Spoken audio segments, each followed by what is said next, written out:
51 जदीद साइंसी तहकीकात जो दरअसल इस्लाम की हैं।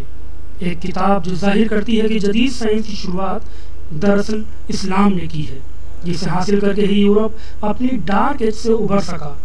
इस किताब के लेखक हैं जीशान हैदर जैदी और इसे प्रकाशित किया है अब्बास बुक एजेंसी लखनऊ ने। जीशान हैदर जैदी की किताब पुरानी किताबों के हवाले के साथ साबित करती है कि जदीद साइंसी तरक्की और इस्लामी नज़रिए पूरी तरह एक दूसरे को सपोर्ट करते हैं। जबकि आम ख्याल है कि जदीद साइंस की शुरुआत यूरोप में 17वीं सदी ईस्वी के आसपास हुई, जब वहाँ न्यूटन, गैलीलियो, कोपरनिकस, पास्कल, डिस्कार्ट्स और लाइब्निज जैसे साइंसदानों ने जन्म लिया। उससे पहले यूरोप में साइंस की तरक्की के नाम पर कुछ नहीं था।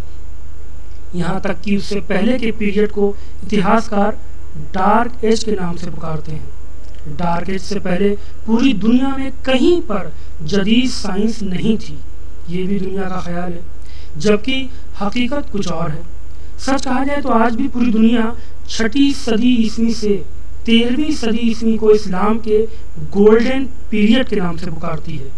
ये वो ज़माना था जब साइंस और सिविलाइजेशन में इस्लाम की तूती बोलती थी। उस वक्त इस्लाम ने जहर से मुकाबले के लिए दानिश्वरों की भारी फौज खड़ी कर दी, जिनमें father of chemistry Jabir ibn Hayyan al Kindi, father of medicine Abu Ali Sina उर्फ अबी सिन्ना, सर्जरी के मास्टर अल जवाहरी अलजबरा का इजाद करता al Khwarizmi, father of optics ibn al Haytham उर्फ अल हाज़िन, इसहाक बिन अली, जाफ़र मोहम्मद इब्न मूसा, नासिरुद्दीन तूसी जैसे अनगिनत साइंसदानों के नाम शामिल हैं। तो पेश खिदमत है किताब 51 जदीद साइंसी तहकीकात जो दरअसल इस्लाम की है का एक मजमून। किसने डिस्कवर किया सर्कुलेटरी सिस्टम का राज? जिस्म का सर्कुलेटरी सिस्टम खून के ज़रिए न्यूट्रिशंस और इलेक्ट्रोलाइट्स, सोडियम, पोटेशियम, क्लोरीन वगैरह और गैसों वगैरह को जिस्म के हिस्सों यानी सेल्स तक पहुंचाता है, जिससे कि जिस्म का टेम्परेचर मेंटेन रहे और जिस्म की एसिडिटी पर कंट्रोल रहे। दिल सर्कुलेटरी सिस्टम का सबसे अहम हिस्सा है। दिल से जुड़ी छोटी नलकियां यानी धमनियां और शिराएं पूरे जिस्म में फैली रहती हैं और खून के ज़रिए ताज़ी हवा और न्यूट्रिशन को जिस्म में फैलाती हैं और बदन में बनने वाली गंदी हवा यानी कार्बन डाइऑक्साइड और ख़राब मटेरियल को बदन से बाहर निकालने के लिए उन्हें फेफड़ों और गुर्दों तक पहुंचाती हैं। जब इंसान सांस लेता है तो उसके फेफड़ों में ताज़ी हवा यानी कि ऑक्सीजन दाखिल होती है। सर्कुलेटरी सिस्टम का पंप यानी कि दिल इस ऑक्सीजन को लेने के लिए खून को फेफड़ों में भेजता है। फेफड़ों में पहुंचने के बाद खून से गंदी हवा यानी कार्बन डाइऑक्साइड अलग हो जाती है और ताज़ी हवा यानी ऑक्सीजन शामिल हो जाती है। ये काम खून में मौजूद हीमोग्लोबिन केमिकल रिएक्शन के ज़रिए करता है। कार्बन डाइऑक्साइड सांस छोड़ते वक्त जिस्म से बाहर निकल जाती है। ऑक्सीजन जिस्म के सेल्स में पहुंचकर जिस्म के काम करने के लिए एनर्जी तैयार करती है। सेल का एक इम्पॉर्टेंट हिस्सा होता है जिसे माइटोकॉन्ड्रिया कहते हैं। माइटोकॉन्ड्रिया सेल का पावर प्लांट होता है क्योंकि ये एटीपी नाम की केमिकल एनर्जी तैयार करता है।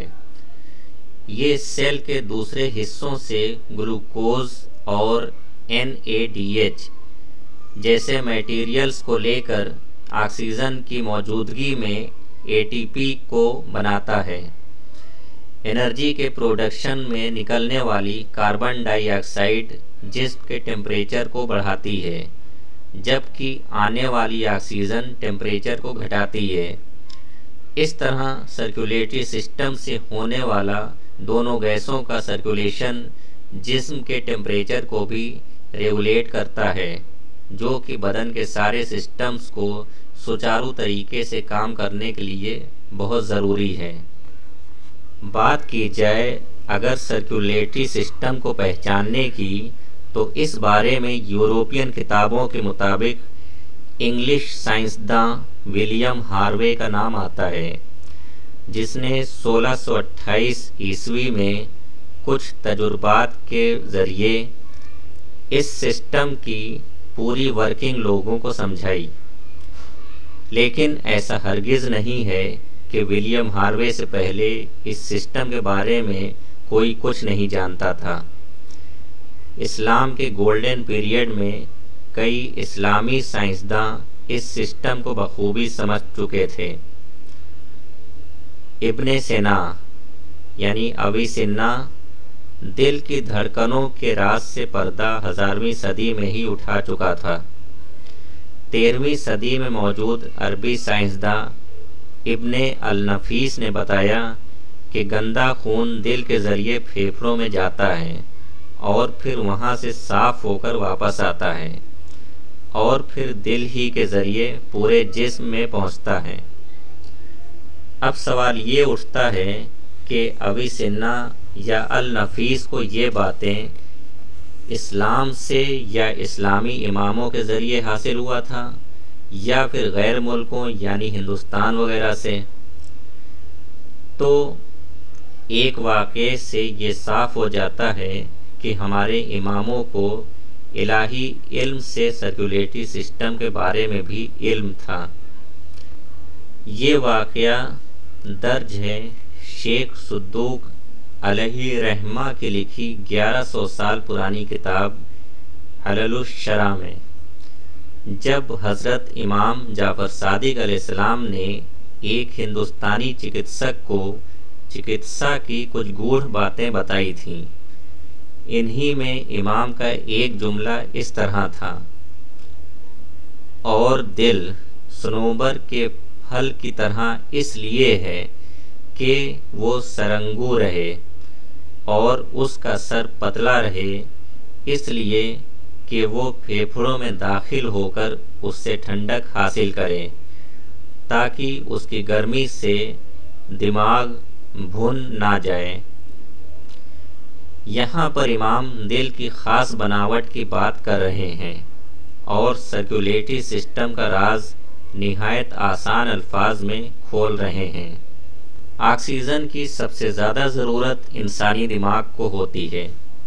इंसानी दिमाग वज़न के एतबार से पूरे जिस्म का सिर्फ 2% होता है, जबकि ये जिस्म के खून का 15%, ऑक्सीजन का 20% और ग्लूकोज का 25% इस्तेमाल करता है। दिमाग अपने काम करने के दौरान एनर्जी का बहुत ज़्यादा इस्तेमाल करता है, जिसके नतीजे में वो गर्मी पैदा करता है।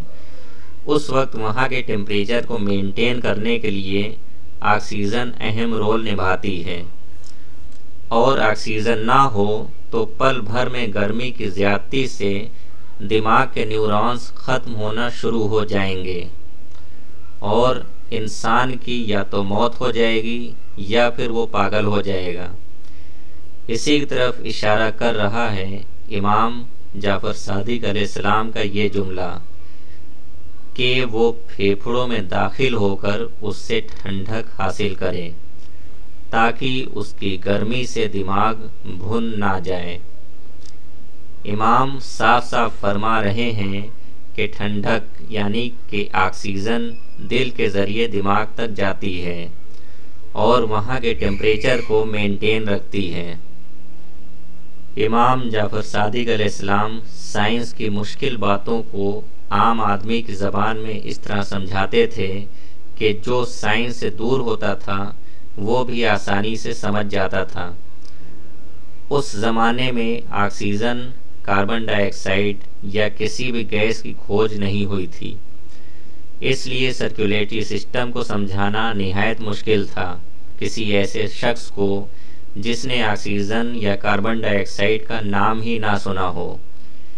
इसलिए इमाम ने गैस का नाम लेने की बजाय उसकी खासियतों को बताकर दिल का पूरा सिस्टम समझा दिया। और आज की साइंस भी हरगिज़ उनकी बातों में कोई कमी नहीं निकाल सकती।